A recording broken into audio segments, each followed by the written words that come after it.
and welcome back to our second conversation. It's all about heading over to Soberanis' hometown.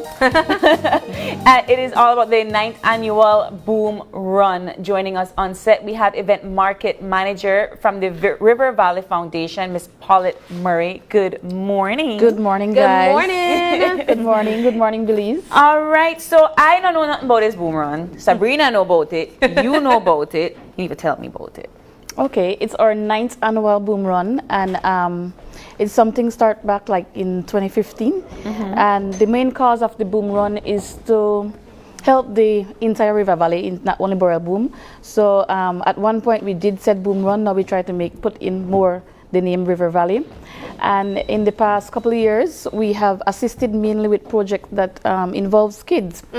So the first the first year that we had the event, we focused on Borough Boom itself, where we helped the preschool. The preschool that was in need of bathrooms for the little ones, no? And so we put great effort into that to start off with, and it was a complete success. And then we did 2 preschool within that time, not the year after, but I would say people 2-3 years after.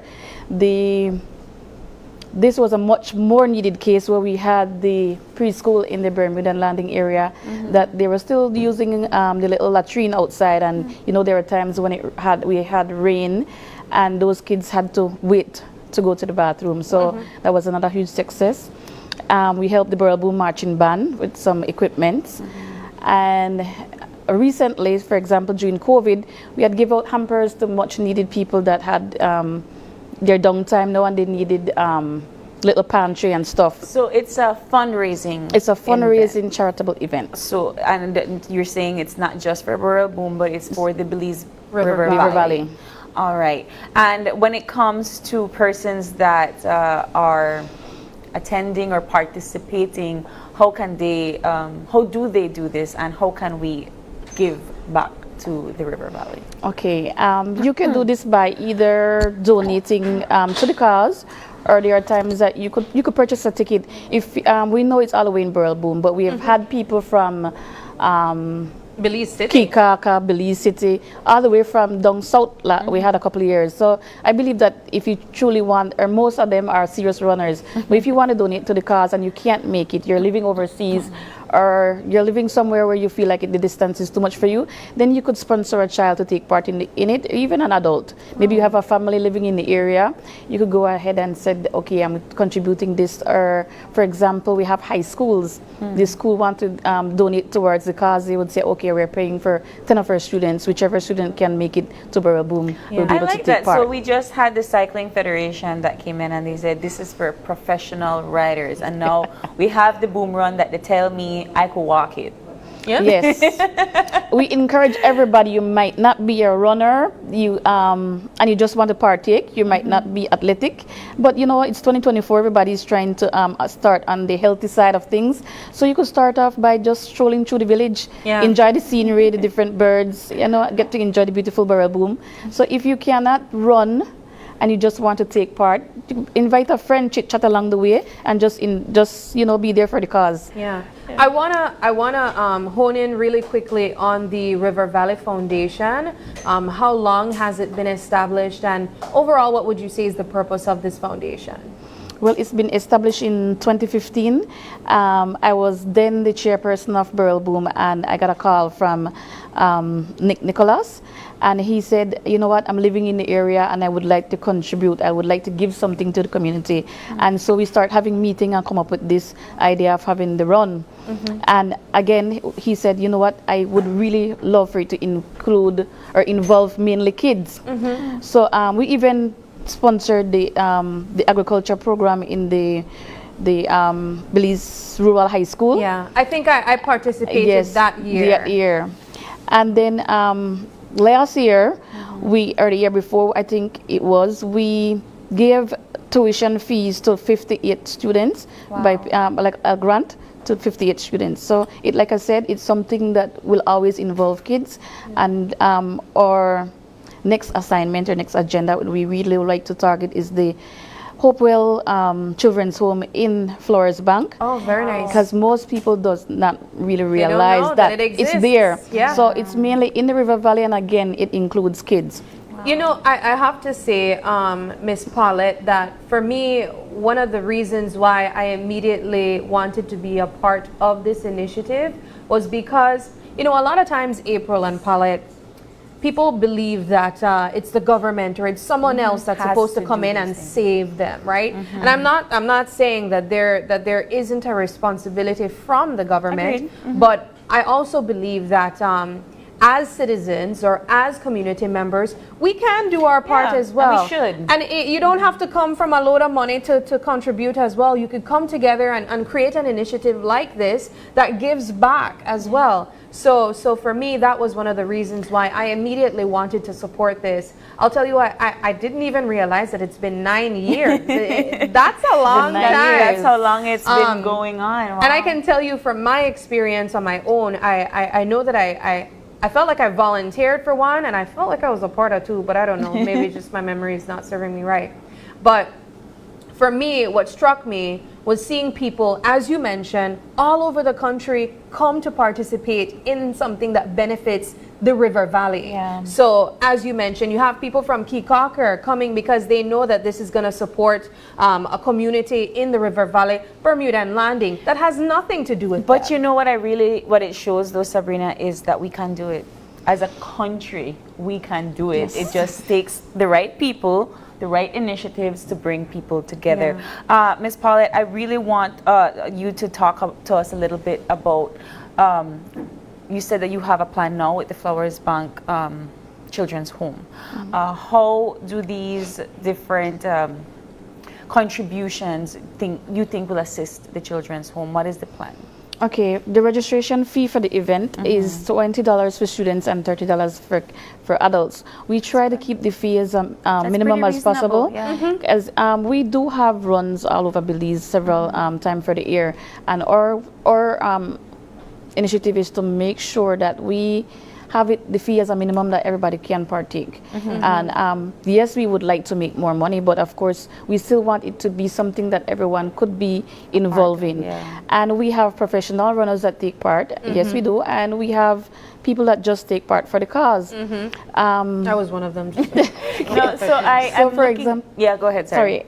for example, this year we went a step ahead because we have runners that would really like to keep good track of their time, and you know what they're asking, we need more proper recording. So we have partnership with Mr. Ricardo. It's the total time, and so this year everybody will be getting a band to record your time. Oh, nice. And yes, so with that we should have everybody time recorded, because there are runners, professional runners that have to keep track, and they have a yearly tag that they like to meet. So we're going a step further and trying to assist so we could get everybody happy. I really like that, because you do have certain 5K, 10Ks throughout the year and around the country, and you're right, runners do want to get a part of any race that they can and be a part of it to keep tabs, right?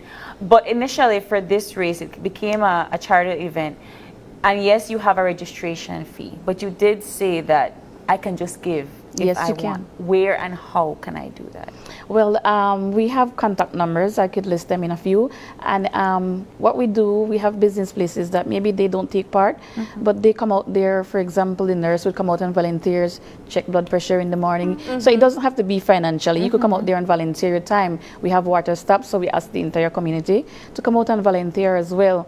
But if you, for example, we said it's a children's home, if you think that, you know what, I'm not going to be able to take part in the run, I won't be able to be out there that day, but I would like to meet with the team and see what we can contribute to this children's home, then we are free for that as well.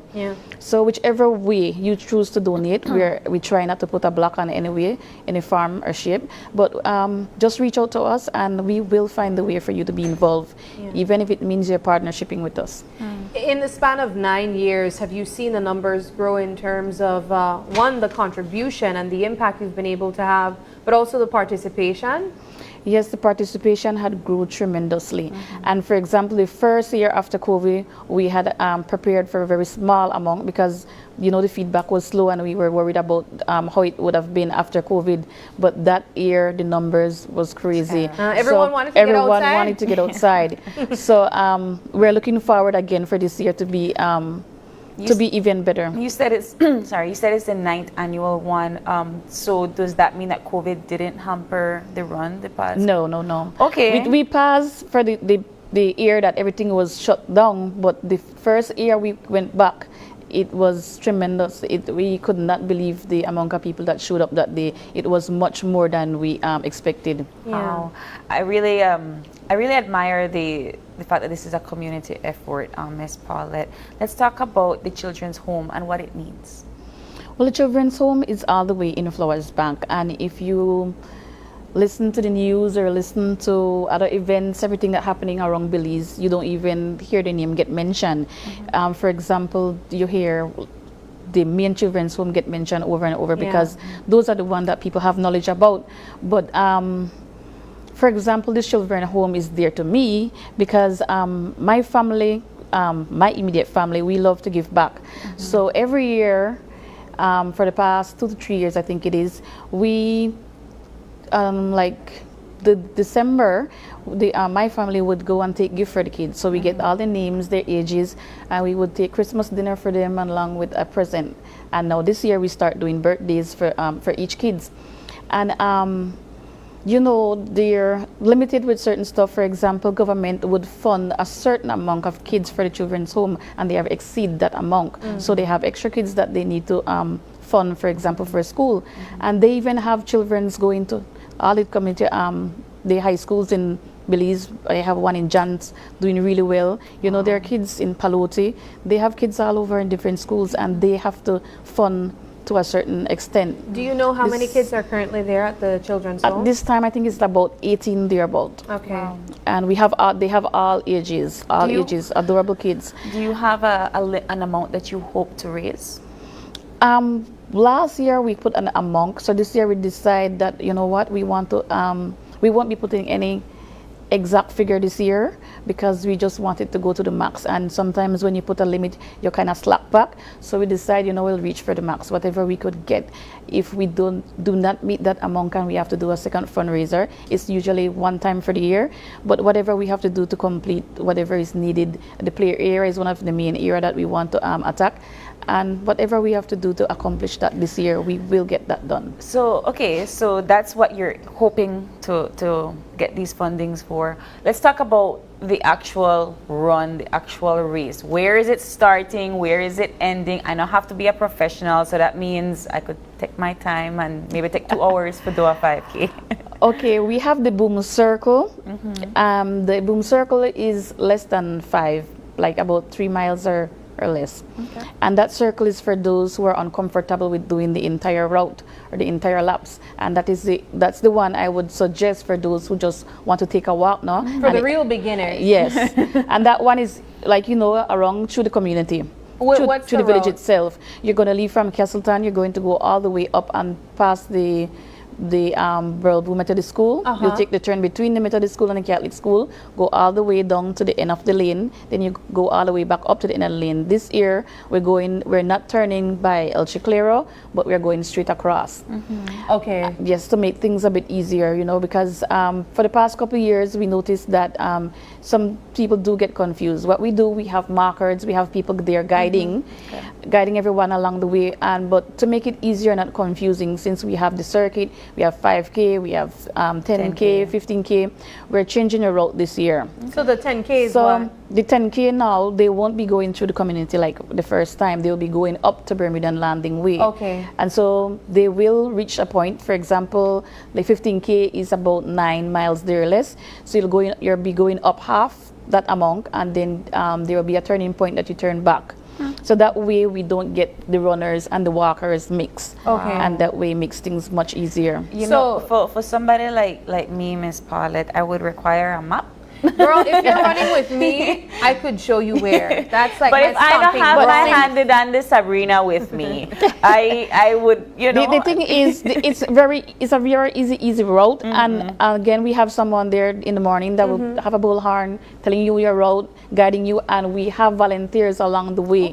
So there will be someone there with a sign saying turn this way or turn that way, or here's your point, turn back. And so we usually have that part handled quite It well. sounds like the 10K and the 15K might actually lead you into a different village too, though. Yes, and that's why we, instead of just sticking in Burrell Boom, we say, you know what, they might cross the bridge, so close to Scotland Half Moon, but then that way we get another village involved. What Yeah, I 'cause really, it's a river valley. yeah, and that's exactly my point. What I really appreciate is that the only time you really hear about all of these villages is like maybe during Ruta Maya or something like that, right? So I really appreciate the fact that this run is bringing back some spotlight into these very significant River Valley villages, if I might add, because some people might not know where Half Moon Landing there, you know, and Bermuda Landing, or what is the one with Scotland? Scotland Half Moon. See, And you know, I don't mix it up What's already. interesting is if they're doing the 15K, they might also pass the entrance for the Flowers Bank Children's Home. Yeah. So that's It's interesting. too. highlighting all of these different villages, so I must commend you. Ms. Paullett, as we wrap up our show, tell our viewers when, where, what time, and if they still have time to register, how can they register? Yes. Well, to register, you go to totaltimebz.com. It's very user-friendly. You'll be able to register. It gives you all the information needed on that website, totaltimebz.com. And the day is February 25th. Okay. Sunday morning, you'd be there for 6. We're asking all those who are participating and need your time to please register by 8 p.m. on the 24th so that we are able to record everything properly. For those that are not interested in the time, just want to take a run, you could register up until the day of the event. But we urge everybody else to please register early and be on time now. Yeah. We try to start at 6 a.m. sharp. Sharp. So get there for 5:30. Yes. Yes. All right. And one thing, Yes. we have nice village breakfast afterwards. Yes, refreshments. And that's We forgot to included. mention that. Yes, that is included With in the your fee. registration. Yes. Wow. So afterwards, you get a nice treat, fire hot beans, And fire hot Johnny And if cake. they So come come from a out and village, you enjoy the don't know. breakfast I feel like as well. it upgraded since the last time I went there. I remember bananas, like fruits and No, stuff we do like that. we have banana and fruits that we give, like, you know, you're socializing after the event. We play music, we have fruits Yes. to help you hydrate back, and we do have breakfast. Wonderful. So you get all of that included in your yes, registration. and the breakfast is usually cheese, beans, egg. Real We try to Belizean do boiled breakfast. eggs so it be something healthy, not Yeah. nothing fried. Do you have any sponsors that you'd like to highlight, if there's any? Yes, we have maybe 2 sponsors I like to highlight. We have Ainha that usually donates every year, and they give us the Castleton to use. This year we have Neo People, and we have Puma Energy that are contributing towards the cause. Beautiful. Well, if you are interested in participating in the Boom Run or the River Valley Run, you can go to Total Time BZ and register today. If you want to get your taps in, make sure you register before the 25th of February. Thank you so much, Paullett, for coming in this morning. Thank you guys for having me. And we are going to take our next break, and when we come back, it's all about my bites and cooking. I'm excited. I like it when we cook on the show. Don't go away. We'll be right back.